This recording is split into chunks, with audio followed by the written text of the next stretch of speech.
Ciao a tutti amici del Capricorno, benvenuti e bentornati. Io sono Ilaria e su questo canale parlerò di tarocchi, metafisica, spiritualità e quant'altro possa essere d'aiuto ad ognuno di noi per il proprio percorso di crescita personale e spirituale. Bene, mostrami Capricorno, tendenze energetiche generali per la seconda metà di maggio 2024.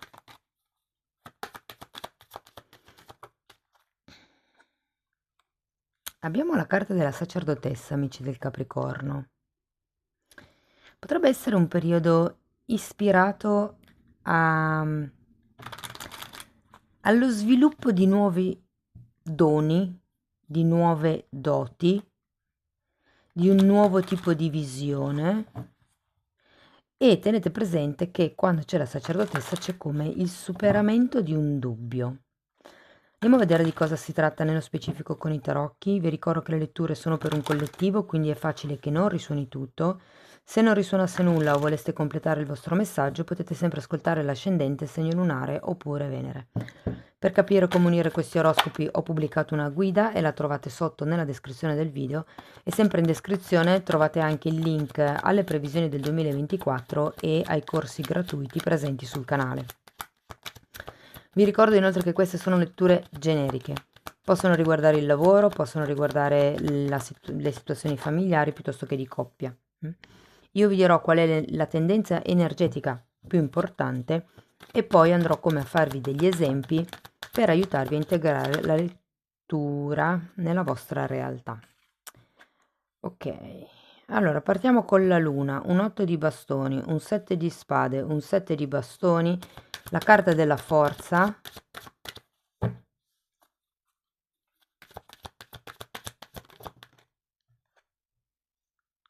5 di pentacoli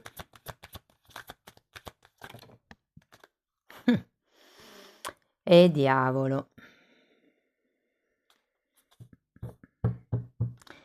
Sento che la sacerdotessa è qua per dirvi di vedere, è qua per dirvi, sì, per darvi un consiglio tipo come cercate di vedere le cose da un punto di vista più ampio, perché arrivo ad un certo punto dove non è più importante se è giusto o sbagliato, se una cosa è bianca o è nera, semplicemente bisogna prendere atto che questa cosa c'è. Ed è una carta fortemente collegata al divino femminile, così come anche la luna che vediamo qua. Sono due carte che parlano di dubbi, di dualità, ok? E qui con la carta della luna pare che all'inizio ci sia una situazione un pochettino fumosa. ehm, Può essere inerente a qualcuno o semplicemente inerenti voi stessi e la vostra vita, eh? Per adesso non ho particolari indicazioni sul settore, diciamo, di riferimento della lettura. Andiamo a vedere ecco i mini tarocchi, magari riesco a darvi delle informazioni in più. Allora, qui abbiamo una regina di denari e un 2 di bastoni. Qui c'è qualcosa inerente o una figura materna o un qualche tipo di progetto che si vorrebbe fare magari con i bambini, piuttosto che qualche sogno che è ancora un sogno, cioè nel senso, sento che per molte persone è un qualche cosa di vecchia data, ci potrebbe anche essere un po' di malinconia, vi dico verso la metà di maggio. Andiamo a vedere l'otto di bastoni. Allora, qui abbiamo un matto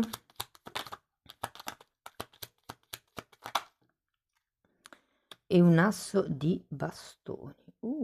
Ragazzi, qua ci potrebbe essere aria di avventura, avventura a livello di flirt, intendo, ma anche potrebbe essere anche un'avventura, nel senso una nuova passione, un nuovo inizio, un nuovo impulso creativo, mi viene da dire. L'otto di bastoni è una carta 1 di velocità, 2 di comunicazione, quindi ho come la sensazione che qui potrebbe iniziare qualcosa anche in modo piuttosto veloce, piuttosto rapido, piuttosto impulsivo, istintivo, che potrebbe effettivamente essere un'avventura con una persona piuttosto che una nuova avventura nella vostra vita. Andiamo a vedere 7. 7 di spade spiegato da un 7 di spade, mi sembra giusto.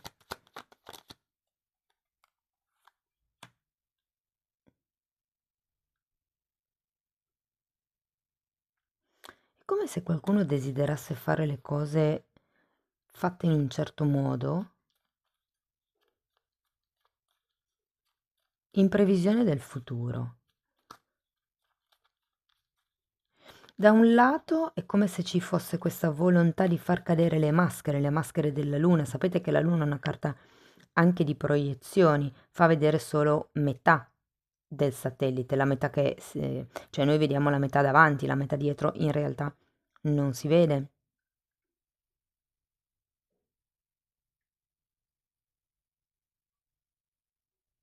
C'è qualche tema legato al divino femminile, comunque. Andiamo a vedere il 7 di bastoni.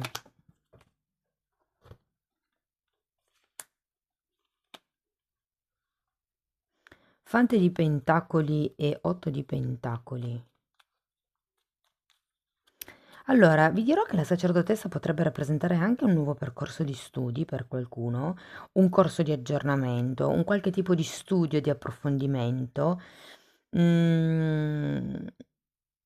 perché se vibrasse come una nuova avventura, come un nuovo l'asso di bastoni, sì che è una nuova passione a livello sessuale, ma anche una nuova passione a livello di hobby. E qui con questo matto sento come se ci fosse un nuovo impulso creativo, come vi dicevo anche prima, che potrebbe svilupparsi in qualche cosa di lavorativo. Credo che quello che manchi sia un po' di visione più ampia. Cioè nel senso che questo 7 di spade lo sento non tanto negativo in realtà, ma è un po' come se fosse collegato alla luna. Sento come se qualcuno si stesse raccontando delle bugie o stesse vedendo le cose in un determinato modo che non è proprio sano, perché quando c'è il 7 di spade è come se si fosse un po' disposti a tutto per arrivare al proprio traguardo, però è come se mancasse un qualche tipo di studio, un qualche tipo appunto di approfondimento, di nozione. Potrebbe anche essere maestria, che a qualcuno manchi un certo tipo di maestria per iniziare questo nuovo percorso, questo hobby, questa avventura, questa passione. Andiamo a vedere la forza.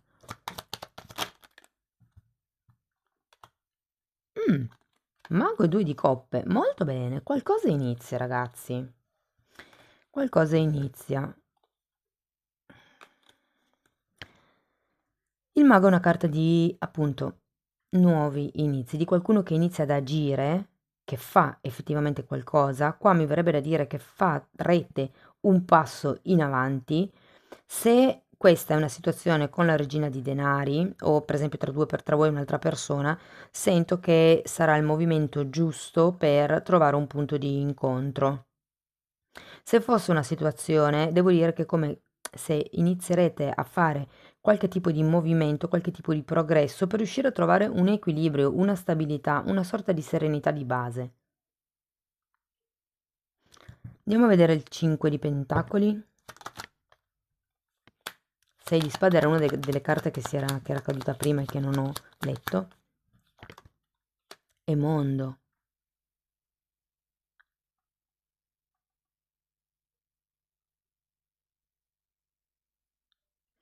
Voglio andare a vedere anche il diavolo, ragazzi, perché qui il 7 di spade e la luna li sento collegati al diavolo. C'è qualche questione di tipo pratico che potrebbe riguardare, allora potrebbe essere sia a livello familiare, sia a livello di una madre, sia a livello di un partner. C'è qualche questione che potrebbe anche essere legata al passato, potrebbe essere una questione che dura da tanto tempo, che in qualche modo, secondo me, vi ha fatto prendere delle dinamiche di pensiero che in questo momento di vita, per il tipo di obiettivo che volete raggiungere, non sono proprio sane, no? È come se doveste lottare in realtà per raggiungere quello che volete. Però ho come l'idea che qui vi allontanerete. Eremita, 8 di bastoni e 5 di spade. Vi allontanerete o da certe idee o da certe dipendenze. Il 5 di pentacoli, soprattutto quando è collegato, quando è girato al contrario ed è vicino al diavolo, parla di dipendenze affettive, dipendenze dal cibo, dipendenze da sostanze, dipendenze dal lavoro anche, dal sesso, cioè la dipendenza non è importante l'oggetto della dipendenza, ma è la dipendenza in sé, ok? qualsiasi sia l'oggetto della dipendenza non importa, però qui c'è come un'ideologia che c'è bisogno di rivedere e con questo eremita sento che è un po' come se verso la fine del mese inizierete a comunicare che cosa vi stringe, che qual è la vostra verità, che cosa vi confonde le idee, che cosa non vibra più con voi. Se è una situazione tra voi e voi, è come se iniziaste a fare una sorta di ordine mentale. Se è una situazione tra voi e un'altra persona, sì, non sento che sia un gruppo. Tra voi e un'altra persona, anche lì è un po' come iniziare a staccarsi da certe idee di completezza e iniziare a trovare la propria verità. Ragazzi, fate attenzione perché avete tre carte molto importanti che mi parlano di dipendenza, scusatemi, sì, di dipendenza affettiva o di manipolazione. È per quello che ad un certo punto, secondo me, la sacerdotessa arriva, perché vi dice che non è importante se una cosa è giusta o sbagliata. Il punto è come vi fa stare. Cioè, quando non riusciamo a capire chi ha ragione, lasciate stare la ragione e ascoltate l'anima. È una carta di canalizzazione la sacerdotessa, eh? E anche la luna. E guardate, sono anche due carte collegate alla notte, nel senso che normalmente i lavori di canalizzazione si fanno di notte, o meglio, diciamo da una certa ora in poi quando è buio, proprio perché il corpo è come se prendesse la vibrazione yin e quindi è un po' più facile la canalizzazione. E qui potrebbero anche arrivare delle idee, delle comprensioni in questo momento della giornata che magari durante il giorno, presi da mille pensieri, non si riescono a recepire allo stesso modo. Vediamo Osho che cosa vi dice. Però comunicate qual è la vostra verità senza farvi manipolare. Riprendete il vostro potere personale con questo diavolo. Andiamo a vedere Osho. La solitudine e il confronto. Guardate, Eremite 5 di spade, sono le stesse carte. Caspita. È come se vi dicessero, uno, di prendervi il vostro spazio, di stare in solitudine, di isolarvi letteralmente, di fare una sorta di restyling del modo di pensare, o delle bugie che vi siete raccontati o che vi hanno raccontato, perché teniamo presente che la società ci ha indottrinato per un sacco di tempo con delle idee che ora ci si sta rendendo conto non sono proprio così in allineamento con, diciamo, la popolazione. E poi abbiamo questa carta che è il confronto, che è esattamente un 5 di spade ed è una carta che vi invita a non fare confronti. Ok, non è importante chi è nel giusto o nello sbagliato, chi ha torto o ragione, non è importante. Ognuno ha la propria verità, ognuno ha il proprio modo di vedere le cose. Il punto qual è? È che bisogna imparare a rispettarsi, ok? Del tipo, io non la vedo come te, però rispetto il tuo punto di vista. Tu non la vedi come me, però impara a rispettare il mio punto di vista. Che interessante, ragazzi. Sento che avete un po' bisogno di fare il punto della situazione, sia che sia una relazione con qualcun altro, una persona specifica, magari è una relazione di coppia, però è un po' come dire, no, aspetta un attimo, sì, va bene, iniziamo, però non raccontiamoci le favole. Mm? Se iniziamo, iniziamo col piede giusto. E qui è un po' come non dico dettare le regole, però ripulire la testa da certe aspettative, da certe bugie, da certe proiezioni ehm, che entrambe le parti potrebbero fare. E se appunto è un discorso con voi stessi, siete voi che dovete pulire. Allora vi dirò le credenze limitanti inerente la madre, perché qui ho forti riferimenti a il ruolo di madre, a una madre o a quello che è il vostro modo di vivere la parte, diciamo, della donna all'interno, di una coppia o come vedete voi la donna, la parte femminile all'interno della vita. Uomini o donne che siate non importa. Va bene, andiamo a vedere ancora un oracolo di questi. Libertà.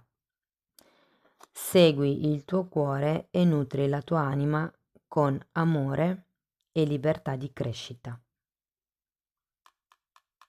Impulso, l'impulso genuino dei bambini, la curiosità con questo matto, la libertà di sperimentare, di andare, di fare. Però devo dire che è come se ci fosse una sorta di condizione che può essere fisica nella pratica, mentale o anche emotiva per qualcuno, magari è anche una dipendenza come ho accennato prima, che un po' vi vincola e probabilmente per quello che dovete lavorare sulla libertà e sul vostro spazio personale qui con l'eremita, ragazzi? Bene, amici del Capricorno, spero che la lettura vi sia stata di ispirazione. Fatemelo comunque sapere nei commenti. Se volete sostenere il canale potete mettere like, iscrivervi o condividere il video. E per iniziare un percorso di crescita con me vi basta abbonarvi al canale. Se volete poi dare anche un'occhiata ai temi trattati nei video degli abbonati, potete comunque curiosare nelle playlist, sono quelle che hanno la copertina lilla. Io vi ringrazio di essere stati qui con me, vi mando un abbraccio e ci vediamo nei prossimi video. Ciao ciao!